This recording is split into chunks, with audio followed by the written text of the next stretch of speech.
TJ asks about the whole new world. So uh, it's not typically what everybody would play. I mean, it's the stuff, but it's as I say, you listen different things and it broaden your horizon on the club, you know.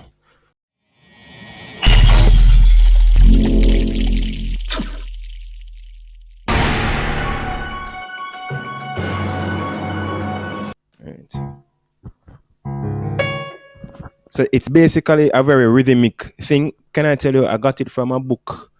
I got the idea rather, the concept from a book, and most pianists from Edna Manley would know this.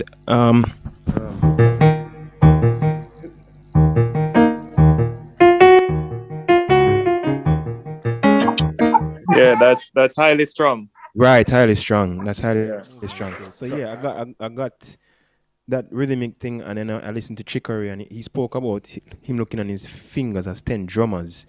So that's really rhythmic.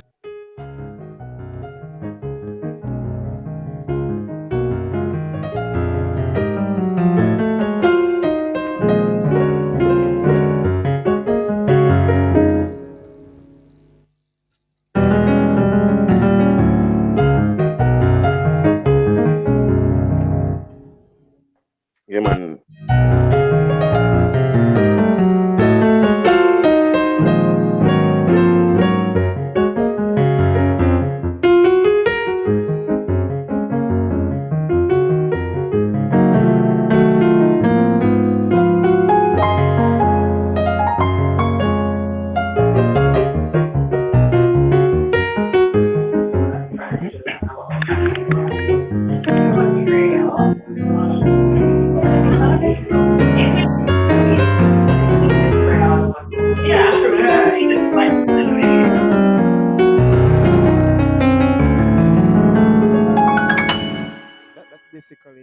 That's basically the feel. That's basically the feel, and then there was a thing I did at the beginning, a little some using some modes and some Phrygian sounding stuff.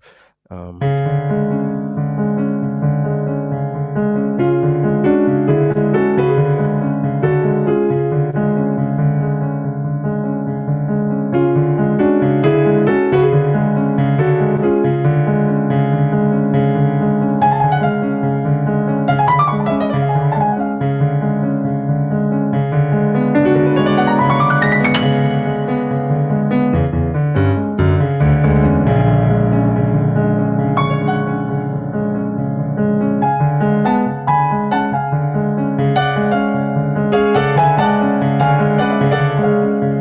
it's basically Arabic kind of sound in terms of the modes and all of that. Um, So, audio. mhm. So yeah, that little movement they do the left hand in Who may I the talk to? one David? and then the sharp one movement. Yeah, man. Uh, Yeah. So you call that the tension scale too, cause my brother named Najee show me some things at school me and him a reason and mhm. they had talk about tension cards and all sort of stuff. So it's like holding the one Mhm. with the left with the foundation with the left hand. We did up on the Mhm. organ at the time and then we did play some one over sharp one cards and then Mhm. thing there and they did draw. It's like playing it, you have a tension like say yo it's not a bad feeling but like something will happen. Right. So I was asking if that skill we just do the left hand, it would have mentioned it, call it the attention skill also. Well, it really wasn't a scale. The scale, it was Not more really like skill but a movement. right, right. Yeah, bring some tension. It is really a E13 voicing. So D, G sharp, C sharp. The bass note really is Really E, E, yeah. but may I use a C sharp over C it. sharp. Right. So you get that kind of thing. Which song? Which you have a song, a gospel song? Jerusalem. And the intro. Yeah, it's basically let's see what that is.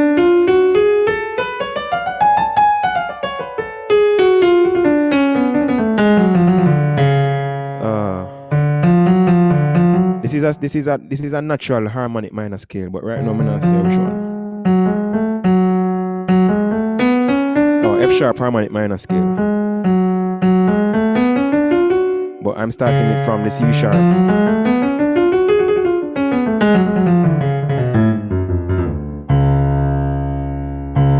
It have the sound, but technically it's not really Phrygian. It really is not Phrygian. If I gotta say Phrygian, then I have to, but I have to say some kind of A scale. Well, F sharp minor kind of. Yeah, it is related to A. So that yeah. It is.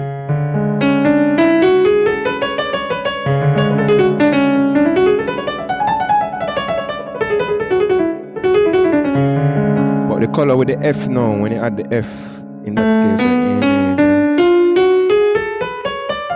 So that's an A major scale. You take out the fifth and you use the sharp 5 instead. Which is really a harmonic minor, F sharp harmonic minor. And it naturally is a mode over what this movement here. And all of these notes you can find back in the scale. So that's a thing. I mean, whichever notes you can find, you can use back. You can use different scales to and different chordal structures over them coming out of the same scale, right? Then I use about the same thing, but not over C sharp. I use it somewhere in the middle, over A flat, where there was a little improvise.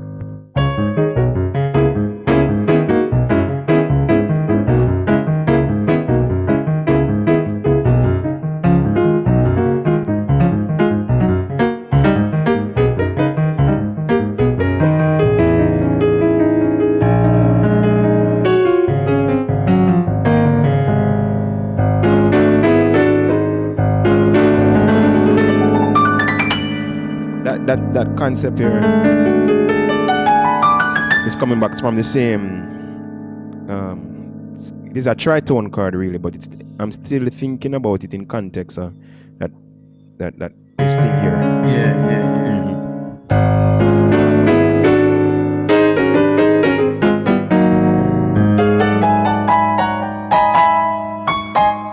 I can't remember exactly the patterns when they use, but basically chords in first inversion.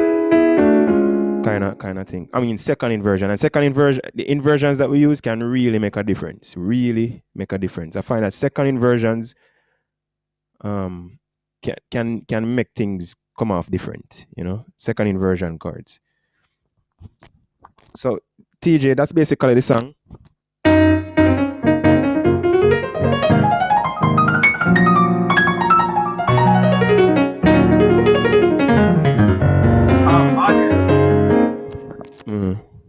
Quick, Brethren, first of all, thank you for doing that, because the whole New World thing is just a masterful work. Yeah, man, thank you. It's incredible, brother. I'm going to record it soon. I mean, you've been saying that for years, but yeah, I'm going to record it soon. But the thing, if you don't mind, and I don't want to take up the whole class, could you touch a little on the little jazz exercise? Because just like what you were saying, I remember that thing that you were saying about Mr. Hammond when he was like, "Yo, don't talk about Oscar." And I remember you saying it to me and saying that, "Yo, we'll talk about these people." And it's like with us a name drop the clothes, and it resonated with me. And I remember trying to take up the little jazz exercise. I know that them things that can vary based on where you are in your musical journey. But when we start to practice it, we see the real complexity behind the thing. How like your four fingers are got in two different directions. You know, the left hand and then your right hand do something else, and it kind of feels, well, not feel because I've never played it, but it looks very similar to the whole New World thing. So you could have touched look upon the jazz exercise. To be honest, I don't remember much of the jazz exercise. I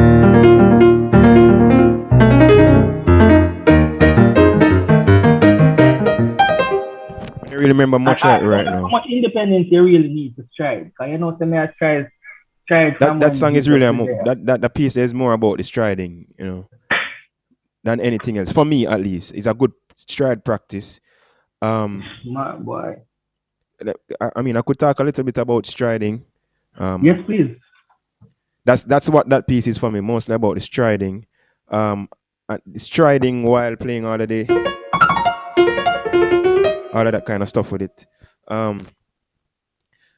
It is good to practice. So what I like to do is use hymns, because hymns have some nice, simple inversions that's solid.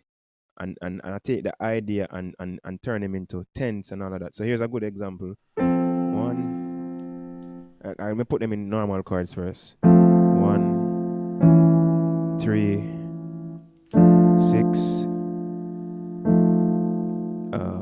1 dominant, 4, 6, 2, 5, and turn them into tenths. 1, 3, which is a beautiful sound. 6, this is really a 1 now. That's a 1, and then 4, 6, 2, 5. I'll just do that slow.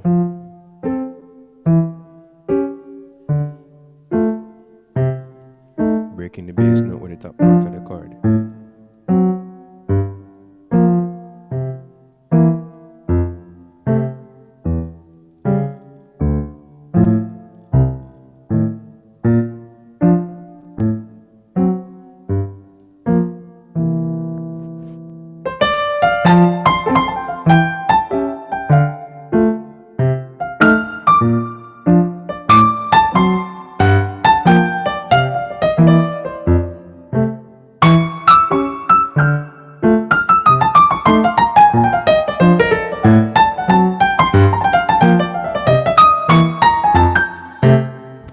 And just, just slowly feeling through melodies over there. And I'm not thinking of modes, I'm thinking of neighboring tones.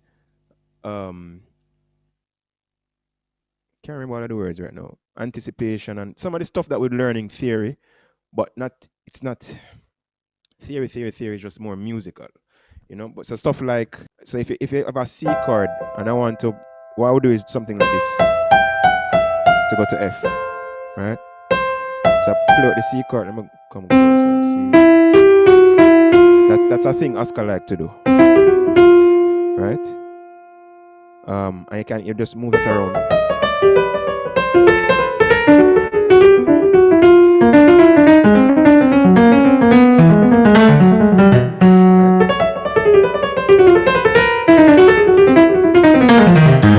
So you just move. You kind of move around this kind of chip. You move around. I think I understand the concept, but you think you could re-explain the stride thing with an actual hymn? Say that again. I think I understand the concept, but if you don't mind, could you go over the explanation using a hymn instead of just a progression? Put this in context of a hymn is what you're saying? Yes, please. Okay.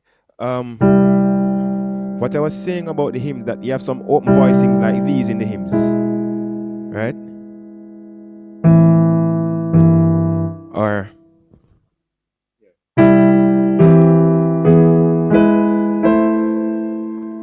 those kind of open voicings that you normally would split between hands, but if you just take your left hand and do them.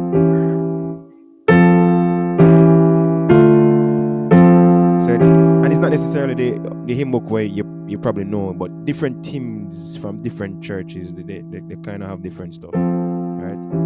But Question. these, how do you form those left hand voicings there?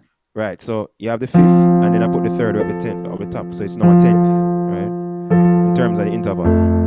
So you get a full sound as opposed to just using the fifth or your root, just the root and fifth. But so the root, fifth, the third, and I am following through with this kind of movement, right? So I'm going to an A chord,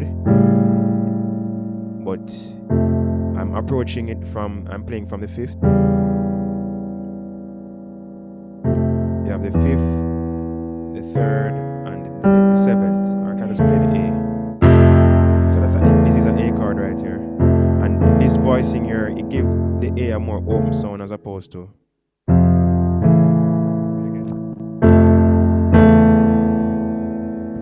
get a kind of contrast in terms of how the movements. It sound different. Yeah. So 6, which is really this D F A, and then a dominant.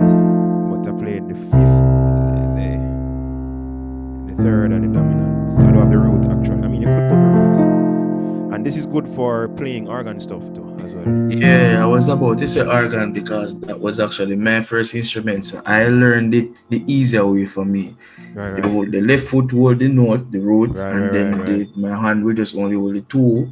And then I would spread the cards in my right hand. The challenge was for me is to convert that to a piano. Okay. So it took me a while. Okay. I mean, we could just go on I'm just going to organ sound. I mean.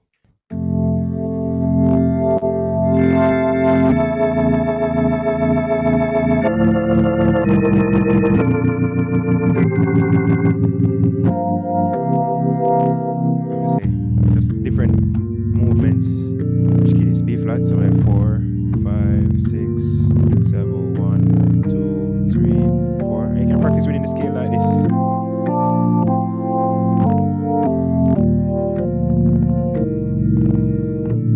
Major 7, dominant.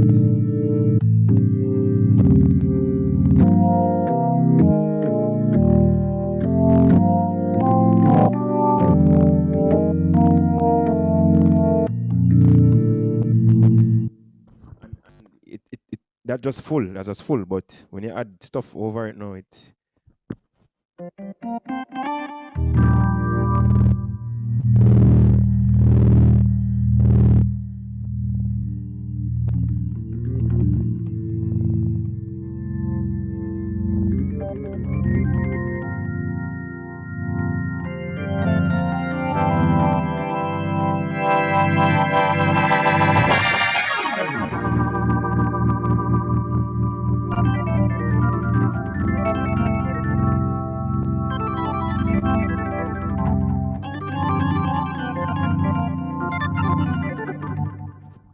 And it's just the same stuff I was just working on a while ago.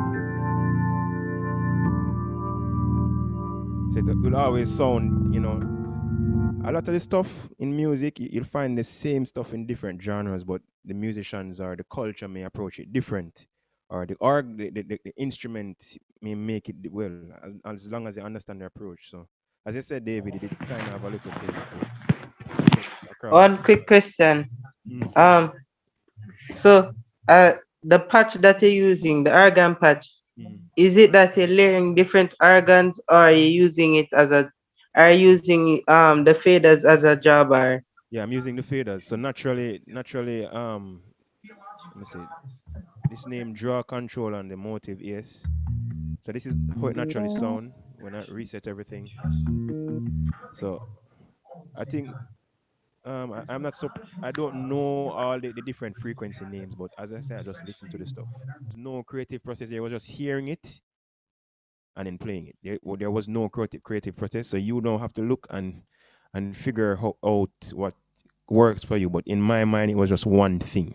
So I just played based on an emotion, as I was saying earlier. But to see what the chords are, and they were classical chords. I was listening to a lot of classical music at the time. In particular, a theme song for Batman. I was listening to it, and I think it, gave me some inspiration. And so the sounds were raw from the keyboard. All the sounds are from the keyboard that I use on that track, and it was mixed. It was recorded into Audacity, so it wasn't any. But it it has a lot to do with how you approach the instrument as opposed to your gear or all the devices you may use. The instrument, how you approach the instrument. These are the chords. Try to find out these strings. I don't even remember what strings I use.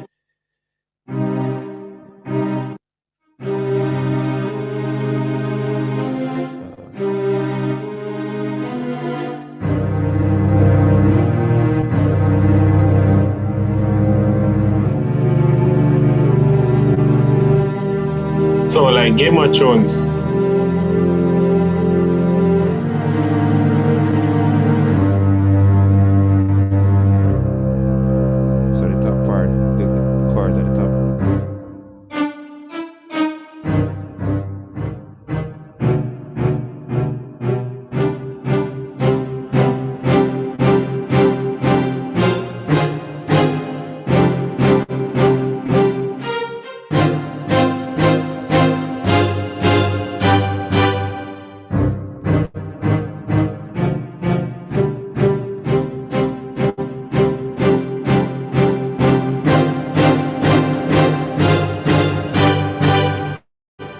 Those are the chords. And some simple minor chords. When I did, I really understood those chords from theory class. I don't remember what all of them different stuff called French, German, and somebody Edna guys help me out if you know me. I think. Yeah, The German six and them little thing there. yeah, those He stuff. will learn. Big Tell you, up to Miss Wallace. um, I don't remember all the names, but I remember all the stuff. So forgive me. Yeah, man. And it was just a simple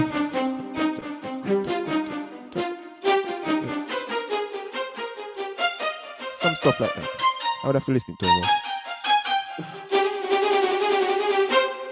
And then you have an expert while going. Stuff like that. So it was stuff like that. So I was imitating probably the violinist who would be doing this quick thing. Yeah. That kind of stuff. And then, the cello and double bass down here. And then you'd probably have to listen it in a clean box, but I had like a low piano sound. Like just like a it would give it a nice with a double bass underneath that. For me, I made a patch. I made an orchestral patch in Contact. So what I did was, cause based on the church I'm gonna play, them sing a lot of hymns. Okay. So I've just use a lot of orchestral sounds. While the MD played the organ, Sunday organ to be specific. So what I did was to add French horns with strings and the timpani and the bass. Now it's a 46 key I'm working with. So I had to it already split already in the software. So I didn't really have to worry about that. But I was just asking you for more, inspiration. Right. I tell you have to be listening to that kind of music. That's what I did. I listened a lot to the music, and then because in recent times I don't really get to practice a lot. My practice sessions is listening, and it's not just listening for fun, but I'm listening to details and intricate different stuff, right? And I use classical music and practice soloing over classical music, not just jazz stuff. So I would take the same progression and just play some lines over it or something.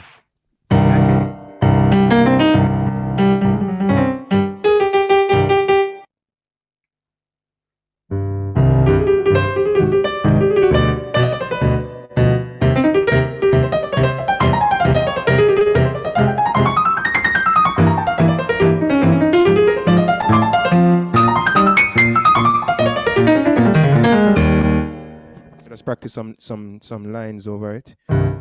Just keep it steady. It helps to stretch your mind some more. So when I say creative, like you don't really try to think up anything. You just hear what you hear. So as I said, there's no big process.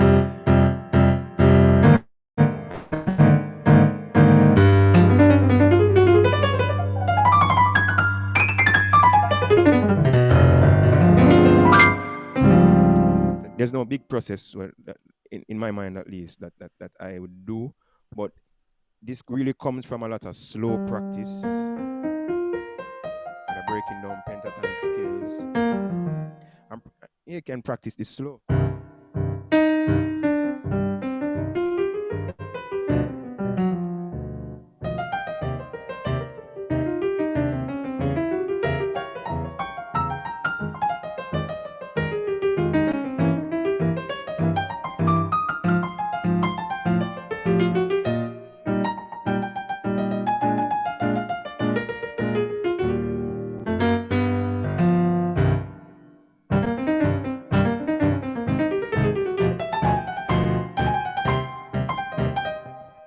Whatever it is, right?